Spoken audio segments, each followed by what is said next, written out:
ಮಾಜಿ ಸೈನಿಕರ ಸಂಘ ಹಾಗೂ ರೈತ ಸಂಘದ ನೇತೃತ್ವದಲ್ಲಿ ಒಂದು ಮನವಿ ಪತ್ರವನ್ನು ಸಲ್ಲಿಸಿದ್ದೀವಿ.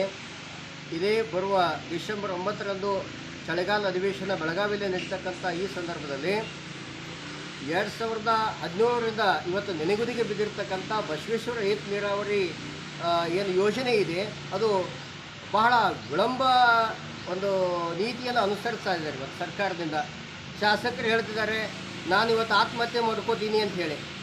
ಇವತ್ತು ಅನುದಾನ ಬಿಡುಗಡೆ ಮಾಡ್ತಕ್ಕಂಥ ವಿಷಯಕ್ಕೆ ಸಂಬಂಧಪಟ್ಟಂಗೆ ಒಬ್ಬ ಜವಾಬ್ದಾರಿ ಸ್ಥಾನದಲ್ಲಿರ್ತಕ್ಕಂಥ ರಾಜವಣ್ಣ ಕಾಗೆ ಅವರು ಆತ್ಮಹತ್ಯೆ ಮಾಡ್ಕೊಳ್ತೀನಿ ಅಂತಕ್ಕಂಥ ಬಾಲಿಶಿ ಹೇಳಿಕೆಯನ್ನು ನಾವು ನಿರೀಕ್ಷೆ ಮಾಡಿರಲಿಲ್ಲ.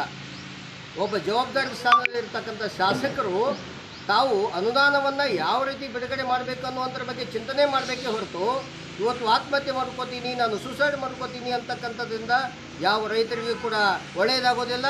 ಅದು ಬರೀ ಸುದ್ದಿ ಮಾಧ್ಯಮದಲ್ಲಿ ಒಂದು ಪ್ರಚಾರವನ್ನು ಗಿಟ್ಟಿಸ್ಕೊಳ್ತಕ್ಕಂಥ ಒಂದು ಹೇಳಿಕೆ ಆಗ್ತದೆ ಹೊರತು ಈ ಭಾಗದ ರೈತರಿಗೆ ಯಾವುದೇ ರೀತಿಯಾದಂಥ ಒಂದು ಸಾಂತ್ವನನ್ನಾಗಲಿ ಅಥವಾ ಯಾವುದೇ ರೀತಿಯಾದಂಥ ಭರವಸೆ ಕೊಡ್ತಕ್ಕಂಥ ಹೇಳಿಕೆ ಆಗೋದಿಲ್ಲ. ದಯವಿಟ್ಟು ಶಾಸಕರೇ, ನಮಗೆ ಈ ಮೂಲಕ ತಾವೊಂದು ವಿನಂತಿಯನ್ನು ಮಾಡ್ತೀವಿ.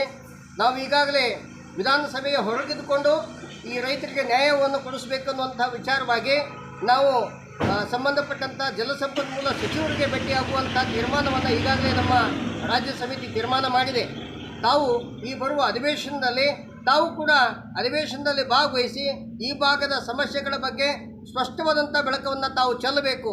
ತಾವು ಒಬ್ಬ ಶಾಸಕರಾಗಿ ಅಧಿವೇಶನದಲ್ಲಿ ಈ ಭಾಗದ ಸಮಸ್ಯೆಗಳ ಬಗ್ಗೆ ಮಾತಾಡಿದರೆ ಅದಕ್ಕೊಂದು ಬೆಲೆ ಸಿಗ್ತದೆ. ಆದರೆ ಪ್ರಚಾರವನ್ನು ಗಿಟ್ಟಿಸ್ಕೊಳ್ತಕ್ಕಂಥ ಯಾವುದೇ ಹೇಳಿಕೆಗಳನ್ನು ನಾವು ಕೂಡ ಖಂಡಿಸ್ತೀವಿ.